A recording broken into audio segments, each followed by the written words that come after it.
दोस्तों, जरा अपने आज के दिन के बारे में सोचिए। सुबह आपका अलार्म बजा, आपका मन किया उसे स्नूज करने का। आप ऑफिस या कॉलेज गए, रास्ते में आपने एक बहुत ही अट्रैक्टिव सा बिलबोर्ड देखा और अचानक आपका मन एक खास ब्रांड के जूते खरीदने का कर गया। ऑफिस में आपके बॉस ने आपको सबके सामने डांट दिया और पूरे दिन आपकी काम करने की स्पीड 50% कम हो गई। शाम को घर आकर आपने स्ट्रेस दूर करने के लिए सोशल मीडिया पर 2 घंटे तक रील्स स्क्रॉल की। जरा रुकिए, क्या आपको लगता है कि ये सारे फैसले आपने लिए हैं? क्या आप पूरी तरह से आजाद हैं? नहीं, आप एक अदृश्य कठपुतली की तरह नाच रही हैं। जिस कंपनी ने वो अलार्म घड़ी बनाई है, जिस एडवर्टाइजिंग एजेंसी ने वो बिलबोर्ड डिजाइन किया है, आपके बॉस ने जो लीडरशिप स्टाइल इस्तेमाल किया है और इंस्टाग्राम के जिस इंजीनियर ने वो स्क्रॉल का फीचर बनाया है, उन सब के पीछे एक ही साइंस काम कर रही है और वो साइंस है साइकोलॉजी, यानी मनोविज्ञान। अगर आपको लगता है कि साइकोलॉजी सिर्फ पागलों के डॉक्टर या साइकाइट्रिस्ट या डिप्रेशन के बारे में है, तो आप दुनिया के सबसे बड़े धोखे में है। साइकोलॉजी आपके बेडरूम से लेकर आपके बैंक अकाउंट तक और आपके स्कूल से लेकर आपकी वोटिंग मशीन तक हर जगह बैठी हुई है। स्वागत है ऑफिशियल साइकोलॉजी में। मैं हूं आपका दोस्त और होस्ट सिद्धार्थ सिंह। आज हम एक बहुत बड़ा मुकाम हासिल कर रहे हैं। आज हम खड़े हैं चैप्टर 1 इंट्रोडक्शन टू साइकोलॉजी के आखिरी और 14वें टॉपिक पर। पिछले 13 एपिसोड्स में हमने एक जासूस की तरह इंसान के दिमाग को डिकोड किया। हमने फ्रॉइड के अचेतन मन को देखा, हमने आइसक्रीम और शार्क के कोरिलेशन वाले धोखे को पकड़ा और हमने मिलग्रम की खौफनाक लैब में एथिक्स यानी नैतिकता की जंग लड़ी। लेकिन आज का सवाल सबसे बड़ा है कि सिद्धार्थ भाई, मैंने ये सब सीख तो लिया, लेकिन अब इस नॉलेज का मैं अपनी असली जिंदगी में क्या करूं? आज हम इसी सवाल का जवाब देंगे। आज हम जानेंगे the scope and application of psychology, यानी मनोविज्ञान का दायरा और इस्तेमाल। हम इस विज्ञान को लैब से बाहर निकालेंगे और देखेंगे कि ये आपके स्कूल यानी एजुकेशन, आपके अस्पताल यानी हेल्थ, आपके ऑफिस यानी वर्क प्लेस और आपकी डेली लाइफ में कैसे जादू कर रहा है। चलिए सबसे पहले चलते हैं आपकी डेली लाइफ में। इमेजिन कीजिए, आप एक बहुत बड़े सुपरमार्केट में जाते हैं। आपको सिर्फ एक पैकेट दूध खरीदना है। आप दरवाजे से अंदर घुसते हैं। क्या आपने कभी नोटिस किया है कि दूध का पैकेट हमेशा दुकान के एकदम आखिरी कॉर्नर में क्यों रखा होता है? वो गेट के पास क्यों नहीं होता? ये कोई इत्तेफाक नहीं है दोस्तों, ये कंज्यूमर साइकोलॉजी का बिछाया हुआ जाल है। दुकानदार जानता है कि दूध हर इंसान की जरूरत है। अगर वो दूध को गेट के पास रख देगा तो आप दूध उठाएंगे, पैसे देंगे और बाहर निकल जाएंगे। लेकिन जब दूध दुकान के आखिरी कॉर्नर में होगा तो आपको पूरी दुकान पार करके जाना पड़ेगा। रास्ते में आपको ताजे फल दिखेंगे जिनकी खुशबू जानबूझकर छोड़ी जाती है। आपको रंग बिरंगे चिप्स के पैकेट दिखेंगे जो ठीक आपकी आंखों के लेवल पर रखे जाते हैं। और नतीजा क्या होता है? आप सिर्फ दूध लेने गए थे, लेकिन जब आप बिलिंग काउंटर पर आते हैं तो आपके हाथ में एक चॉकलेट, 2 चिप्स के पैकेट और एक कोल्ड ड्रिंक भी होती है। दुकानदार ने आपसे जबरदस्ती कुछ नहीं बिकवाया, उसने सिर्फ आपके दिमाग को हैक कर लिया। अगले पन्ने पर हम देखेंगे कि साइकोलॉजी कैसे आपके बच्चों के स्कूल एजुकेशन को कंट्रोल कर रही है। हम जानेंगे कि क्यों कुछ बच्चे स्कूल में टॉप कर जाते हैं और कुछ बच्चे पूरी जिंदगी मैथ्स से डरते रहते हैं। तैयार हो जाइए, क्योंकि अब आपकी दुनिया को देखने की नजर हमेशा के लिए बदलने वाली है। दोस्तों, चलिए एक स्कूल के क्लासरूम में चलते हैं। वहां 40 बच्चे बैठे हैं। कुछ बच्चे हमेशा फर्स्ट आते हैं और कुछ हमेशा फेल होते हैं। हम सब ने बचपन से सुना है, अरे वो तो गॉड गिफ्टेड है, उसका दिमाग तेज है, और ये दूसरा वाला तो डफर है, इसे कुछ समझ नहीं आता। लेकिन क्या सच में ऐसा होता है? 1960 के दशक में रॉबर्ट रोजेंथल नाम के एक मनोवैज्ञानिक ने कैलिफोर्निया के एक स्कूल में एक बहुत ही जादुई और खौफनाक एक्सपेरिमेंट किया। उसने स्कूल के सारे बच्चों का एक टेस्ट लिया। फिर उसने टीचर्स को एक लिस्ट दी और कहा कि इस लिस्ट में जो 5 बच्चों के नाम हैं, ये बच्चे जीनियस हैं। आने वाले साल में इनका दिमाग रॉकेट की तरह तेज दौड़ेगा। टीचर्स खुश हो गईं। उन्होंने उन 5 बच्चों पर ध्यान देना शुरू किया और जब 1 साल बाद दोबारा टेस्ट हुआ तो चमत्कार हो गया। सच में उन 5 बच्चों ने पूरे स्कूल में टॉप कर लिया था। उनका आईक्यू लेवल अचानक से बहुत बढ़ लिया था। लेकिन अब दिल थाम कर सुनिए, असली सस्पेंस तो अब शुरू होता है। रोजेंथल ने टीचर्स को बुलाया और कहा कि मैडम, मैंने आपसे झूठ बोला था। वो 5 बच्चे कोई जीनियस नहीं थे। मैंने तो आंख बंद करके रैंडमली पर्ची निकालकर उनके नाम लिस्ट में डाल दिए थे। वो बिल्कुल आम यानी एवरेज बच्चे थे। टीचर्स के पैरों तले जमीन खिसक गई। अगर वो बच्चे आम थे तो फिर वो एक ही साल में इतने होशियार कैसे हो गए? दोस्तों, इसे मनोविज्ञान में कहते हैं द पिग्मेलियन इफेक्ट या स्वयं को पूर्ण करने वाली भविष्यवाणी।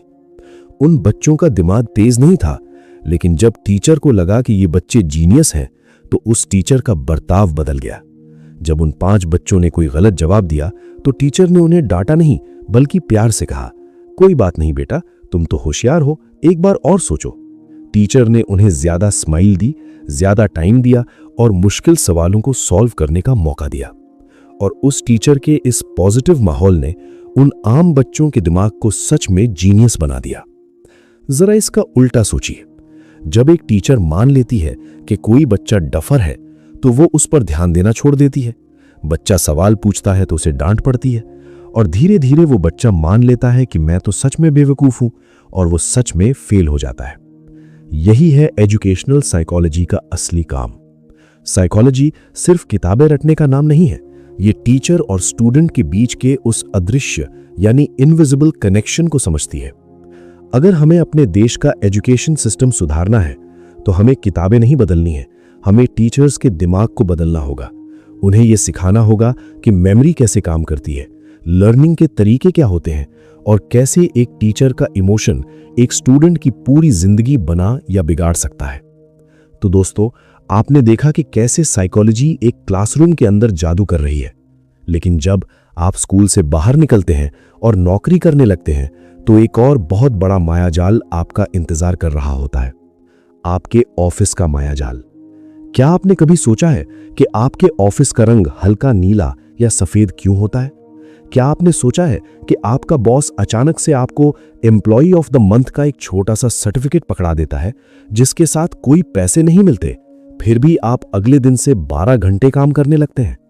ये कोई मैनेजमेंट नहीं है, ये आपके दिमाग के साथ खेला जा रहा एक बहुत ही शातिर खेल है। अगले पन्ने पर यानी पेज 3 पर हम चलेंगे कॉर्पोरेट दुनिया के अंदर, इंडस्ट्रियल एंड ऑर्गेनाइजेशनल साइकोलॉजी में। हम देखेंगे कि कैसे बड़ी बड़ी कंपनियां आपके मोटिवेशन और आपके स्ट्रेस को हैक करके अपनी तिजोरी भर रही हैं और कैसे आप इस चूहे की दौड़ से बाहर निकल सकते हैं। तैयार हो जाइए, क्योंकि अब आपके सैलरी स्लिप का सच बाहर आने वाला है। दोस्तों, पिछले पन्ने पर हमने एक सवाल छोड़ा था। इमेजिन कीजिए, आप एक कंपनी में काम करते हैं और 8 घंटे की शिफ्ट करते हैं और घर आ जाते हैं। तभी एक दिन आपका बॉस पूरी टीम के सामने आपको बुलाता है, तालियां बजवाता है और आपको एम्प्लॉय ऑफ द मंथ का एक फ्रेम किया हुआ सर्टिफिकेट पकड़ा देता है।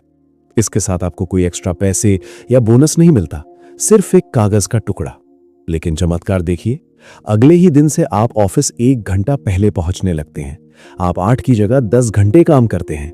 आप बॉस को खुश करने के लिए वीकेंड पर भी लैपटॉप खोलकर बैठ जाते हैं। ये क्या हुआ? क्या वो कागज का टुकड़ा जादुई था?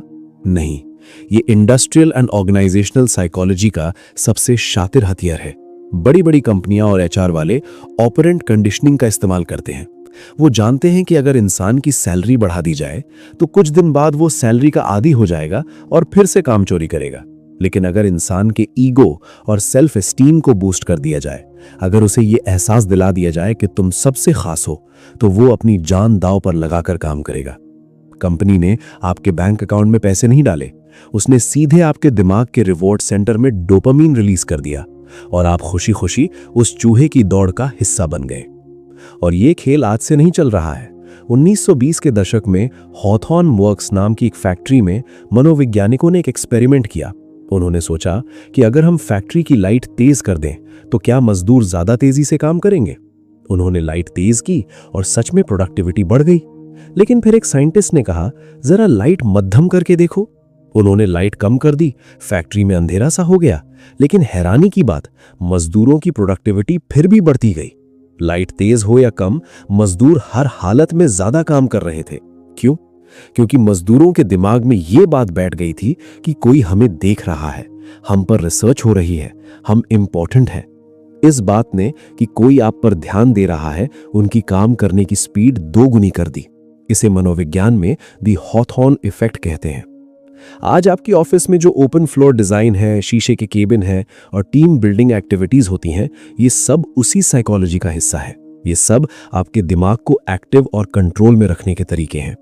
तो दोस्तों, आपने देखा कि कैसे कॉर्पोरेट साइकोलॉजी आपसे 12 घंटे काम निकलवा रही है, लेकिन इस 12 घंटे के काम, इस चूहे की दौड़ और बॉस के टॉक्सिक बर्ताव का एक बहुत खौफनाक साइड इफेक्ट होता है। आप रात को ठीक से सो नहीं पाते, आपके बाल झड़ने लगते हैं, आपको अचानक बैठे बैठे घबराहट होने लगती है। आप डॉक्टर के पास जाते हैं, डॉक्टर सारे टेस्ट करता है और कहता है कि आपकी रिपोर्ट एकदम नॉर्मल है, आपको कोई बीमारी नहीं है, आपको सिर्फ स्ट्रेस है।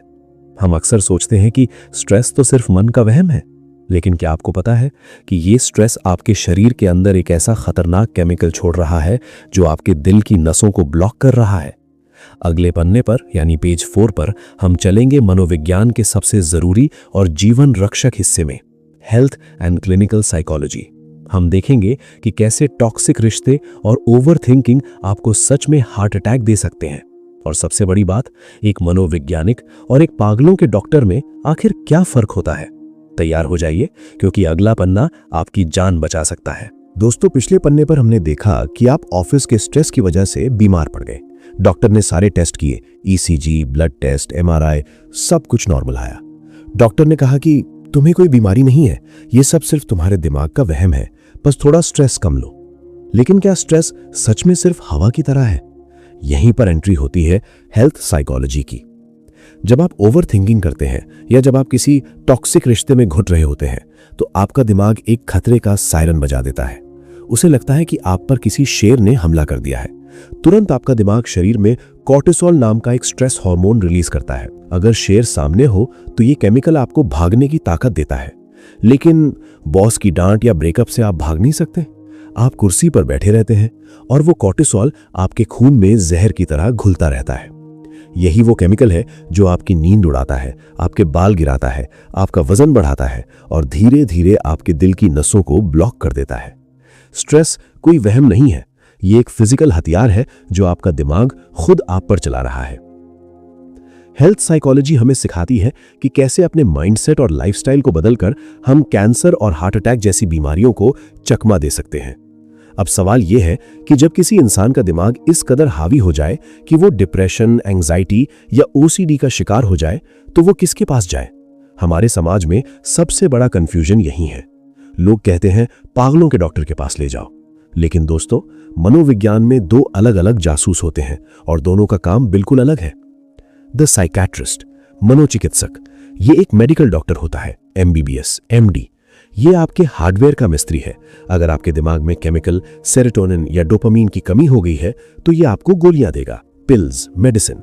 ये गोली एक पेन किलर की तरह आपके डिप्रेशन को सुन कर देगी। लेकिन द क्लिनिकल साइकोलॉजिस्ट, नैदानिक मनोवैज्ञानिक, ये वो जासूस है जो एबनॉर्मल साइकोलॉजी का इस्तेमाल करता है। ये कोई दवा नहीं देता, ये आपके सॉफ्टवेयर का इंजीनियर है। ये आपसे घंटों बात करेगा, साइकोथेरेपी। ये पता लगाएगा कि आपके डिप्रेशन की असली जड़ क्या है। क्या वो बचपन का कोई सदमा है? क्या वो आपका डर है? साइकाइट्रिस्ट गोली देकर आपको सुला देगा, लेकिन साइकोलॉजिस्ट आपको जगाकर उस डर से लड़ना सिखाएगा। जब ये दोनों, गोली और थेरेपी, एक साथ मिलते हैं, तब एक इंसान सच में मौत के मुंह से बाहर आता है। तो दोस्तों, आपने एजुकेशन, ऑफिस और अस्पताल में साइकोलॉजी का जादू देख लिया, लेकिन ये दायरा यहीं खत्म नहीं होता। क्या आपने कभी सोचा है कि जब कोर्ट में कोई गवाह, आई विटनेस, गीता पर हाथ रखकर कसम खाता है कि मैंने इसी आदमी को खून करते देखा था, तो क्या वो सच बोल रहा है? फोरेंसिक साइकोलॉजी साबित कर चुकी है कि इंसान की याददाश्त दुनिया की सबसे झूठी चीज है। वकील गवाह के दिमाग में झूठी यादें प्लांट कर सकते हैं। क्या आपने सोचा है कि विराट कोहली या कोई बड़ा खिलाड़ी अचानक से फाइनल मैच में प्रेशर में आकर आउट क्यों हो जाता है? वहां स्पोर्ट्स साइकोलॉजी काम आती है, जो खिलाड़ियों के दिमाग को मशीन की तरह फोकस करना सिखाती है। चाहे जेल में बंद कोई सीरियल किलर हो, चाहे आपके फोन की स्क्रीन डिजाइन करने वाला डिजाइनर हो, और चाहे चुनाव में आपसे वोट मांगने वाला नेता हो, सब के सब आपके दिमाग से खेल रहे हैं। अगले और आखिरी पन्ने पर, पेज 5 पर, हम इस पूरे चैप्टर का एक महानिष्कर्ष निकालेंगे। हम जानेंगे कि आखिर साइकोलॉजी पढ़ने का हमारा असली मकसद क्या है और आप अपनी डेली लाइफ में एक कठपुतली बनने से खुद को आजाद कैसे कर सकते हैं। तैयार हो जाइए, क्योंकि अब आपके हाथ में इस ट्रूथ मशीन की चाबी आने वाली है। तो दोस्तों, इस पूरे एपिसोड में हमने क्या देखा? हमने देखा कि एक दुकानदार आपकी जरूरत को कैश कर रहा है, एक टीचर आपके बच्चे का भविष्य तय कर रही है, आपका बॉस आपके अहंकार को हैक करके आपसे 12 घंटे काम करवा रहा है और आपका अपना ही दिमाग स्ट्रेस पैदा करके आपके दिल को कमजोर कर रहा है। तो आखिर आप कहां हैं? क्या आपकी कोई अपनी मर्जी है? एपिसोड की शुरुआत में मैंने आपसे कहा था कि आप एक अदृश्य कठपुतली हैं जिसे ये दुनिया नचा रही है, लेकिन अब आप वो कठपुतली नहीं रहे। मनोविज्ञान सिर्फ एक कॉलेज का सब्जेक्ट नहीं है, ये उन अदृश्य धागों को देखने का चश्मा है जिनसे दुनिया आपको नचा रही है। जिस दिन आप समझ जाते हैं कि दुकानदार ने दूध कोने में क्यों रखा है, उस दिन आप सिर्फ दूध खरीदते हैं, चिप्स नहीं। जिस दिन आप समझ जाते हैं कि बॉस आपको सिर्फ एम्प्लॉय ऑफ द मंथ का झुंझुना पकड़ा रहा है, उस दिन आप अपने हक के लिए आवाज उठाते हैं। और जिस दिन आप समझ जाते हैं कि आपका स्ट्रेस कोई वहम नहीं बल्कि कॉर्टिसोल नाम का केमिकल है, उस दिन आप ओवरथिंकिंग छोड़कर गहरी सांस लेना शुरू करते हैं। साइकोलॉजी आपको ज्ञान नहीं देती, साइकोलॉजी आपको आजादी देती है। और दोस्तों, इसी आजादी के साथ हम पूरा करते हैं हमारा चैप्टर 1, इंट्रोडक्शन टू साइकोलॉजी। यह सिर्फ एक चैप्टर नहीं था, यह आपके दिमाग का दरवाजा खोलने की चाबी थी। पिछले 14 एपिसोड्स में हमने एक जासूस की तरह इंसान के दिमाग को डीकोड किया। हमने सिगमंड फ्रॉइड के अचेतन मन के अंधेरों में गोते लगाए, हमने आइसक्रीम और शार्क के धोखे को काटा, हमने मिलग्रिम की खौफनाक लैब में एथिक्स यानी नैतिकता की जंग लड़ी, और आज हमने इस पूरी नॉलेज को अपनी असली जिंदगी में उतार लिया। अब आपके पास वो ट्रूथ मशीन है जिससे आप दुनिया का कोई भी झूठ पकड़ सकते हैं। हमारा फाउंडेशन पूरी तरह से मजबूत हो चुका है। लेकिन रुकिए, अब तक हमने सिर्फ ये देखा है कि इंसान का दिमाग बाहर कैसे काम करता है, हमने व्यवहार को देखा है। लेकिन जरा सोचिए, ये जो आप प्यार महसूस करते हैं, ये जो आपको अचानक से बहुत तेज गुस्सा आता है, क्या ये हवा में पैदा होता है? नहीं, ये पैदा होता है आपके सिर के अंदर बंद उस 1.5 किलो के मांस के लोथड़े से जिसे हम ब्रेन कहते हैं। इमेजिन कीजिए, आपके दिमाग के अंदर एक ऐसा यूनिवर्स है जिसमें पूरे ब्रह्मांड के तारों से भी ज्यादा कनेक्शंस हैं। अगले एपिसोड से हम शुरू करने जा रहे हैं मनोविज्ञान का सबसे जादुई, सबसे साइंटिफिक और सबसे खौफनाक chapter 2, biological basis of behaviour, brain, nervous system और बिहेवियर का बायोलॉजिकल आधार। हम चलेंगे आपके दिमाग के अंदर, हम देखेंगे कि एक न्यूरॉन कैसे फायर होता है, हम जानेंगे कि कैसे डोपामीन और सेरोटोनिन जैसे केमिकल्स की एक छोटी सी बूंद आपको दुनिया का सबसे खुश इंसान बना सकती है या आपको डिप्रेशन के गड्ढे में ढकेल सकती है। तैयार रहिए अपने ही शरीर के अंदर का यूनिवर्स एक्सप्लोर करने के लिए। मैं हूं आपका होस्ट सिद्धार्थ सिंह और आप सुन रहे थे ऑफिशियल साइकोलॉजी। कठपुतली बनना छोड़िए और अपनी जिंदगी के धागे अपने हाथ में लीजिए। मिलते हैं चैप्टर 2 में। Stay curious, stay unstoppable. जय हिंद।